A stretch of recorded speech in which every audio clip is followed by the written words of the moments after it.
Medical పీపీపీలకి సంబంధించి ఒక విచిత్రమైనటువంటి పరిణామం.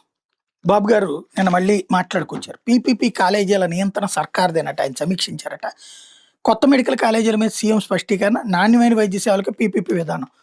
ఒక్కొక్క మెడికల్ కాలేజీకి 50 ఎకరాలు, 25 ఎకరాలు కాలేజీ ఆసుపత్రి, 25 ఎకరాలు పారామెడికల్, నర్సింగ్, పేదలకు ఉచితంగా 70% పడకలు. ఇది అసలు లెక్క.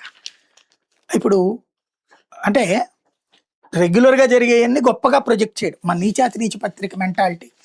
వీళ్ళ టాక్టికల్ గేమ్ ఎట్లా ఉంటుందంటే, మెడికల్ కాలేజీలో ఇప్పుడు గవర్నమెంట్ మెడికల్ కళాశాల ఉంది. లేదా గవర్నమెంట్ మెడికల్ హాస్పిటల్ ఉంది. అందులో 70% పడకలేమన్నా వేరే వాళ్ళకిస్తారు. 30% పడకలేమన్నా వేరే వాళ్ళకిస్తారు ప్రైవేట్ వాళ్ళకి. లేదు కదా! అన్నీ ప్రభుత్వం చేతిలోనే కదా ఉండేది.